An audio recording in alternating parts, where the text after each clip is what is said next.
তো হ্যালো, আসসালামু আলাইকুম গাইস, কেমন আছেন আপনারা সবাই? আশা করি আপনারা অনেক বেশি ভালো আছেন। আমিও আছি আপনাদের দয়ায় মোটামুটি ঠিকঠাক। তো চলুন বেশি কথা না বাড়িয়ে ভিডিওটা শুরু করা যাক। আজকে আমরা সবাই মিলে প্ল্যান করেছি যে আজকে আমরা বড়ি মাখা খাবো। এর জন্য আমরা সর্বপ্রথম চলে আসলাম আমাদের ছাদে। আমাদের ছাদের পাশে আমাদের বড়ই গাছটি ছিল, তো আমাদের ছাদের পাশ থেকে আমরা বড়ইগুলো খুব সুন্দরভাবে পেরে নিচ্ছিলাম। তো একটু উঁচুতে ছিল, সেজন্য আমাদের সিঁড়ি থেকে একটু উঁচু উঁচু হয়েই পারতে হচ্ছিল বড়ইগুলো। আর এই বড়ইগুলো খুবই মোটা মোটা বড়ই। এই বড়ইগুলো পাড়া শেষ করে আমরা এই পাশ থেকে দেখতে পাচ্ছেন ডালগুলো টেনে আমরা বড়ি পাড়ছিলাম।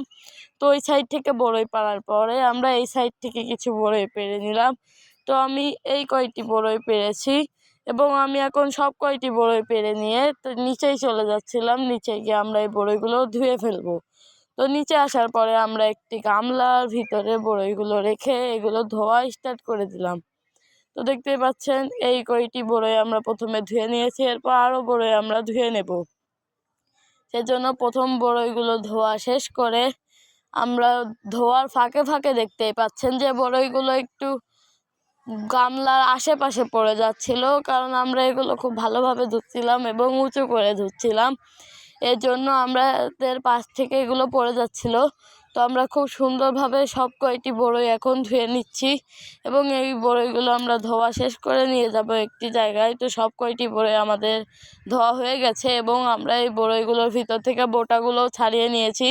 তো বড়ইগুলো আমরা নিয়ে চলে গেছিলাম আমাদের স্পটে। এরপর আমরা আমাদের শিল এবং নোড়াগুলো ধুয়ে নিচ্ছিলাম খুব সুন্দরভাবে, কারণ এই শিল এবং নোড়া দিয়েই আমরা কিন্তু আমাদের বড়ইগুলো ছেঁচে নেব, কারণ আমাদের কাছে হামানদিস্তা নাই। এই জন্য আমরা শিল এবং নোড়া দিয়ে আমাদের বড়িগুলো ছেঁচে নিচ্ছি। তো শিল এবং নোড়া খুব ভালোভাবে ধোয়া হয়ে গেলে আমি সেগুলো নিয়ে চলে যাচ্ছিলাম আমরা যেখানে বড়িগুলো মাখাবো সেই জায়গাটায়। তো এবং আমরা সেই জায়গাটা আসার পরে আমরা সব বড়িগুলো নিয়ে বসে পড়লাম সেগুলো ছেঁচতে। আর আমি প্রথমে বড়িগুলো ছেঁচা শুরু করে দিলাম। আর দেখতে পাচ্ছেন বড়ির বিচিগুলো এদিক ওদিক চলে যাচ্ছিল, কারণ এই বিচিগুলো খুবই পিচ্ছিল ছিল আর আমাদের নোড়া ধরার স্টাইলটা একটু অন্যরকম ছিল। এই জন্য পরে আমরা কিন্তু সেগুলো ঠিক করে নিয়েছিলাম, কিন্তু প্রথম আমাদের বড়িগুলো ছেনতে খুবই কষ্ট হচ্ছিল। এরপর আমরা দেখতেই পাচ্ছেন অনেকগুলো বড়ই ছেঁচে নিয়েছি। এরপর সম্পূর্ণ বড়ইগুলো ছেঁচা হয়ে গেলে আমরা আরও একটি জায়গায় চলে আসলাম বড়ইগুলো নিয়ে, কারণ সেই জায়গাটায় একটি ছাগলে খুবই ডিস্টার্ব করছিল আমাদের, সেজন্য আমরা সেই জায়গা থেকে চলে এসেছি। এরপর আমরা আসার পরে আমি বড়ইগুলো খুব ভালোভাবে আবার ছেড়ে নিচ্ছিলাম। তো সব বড়ই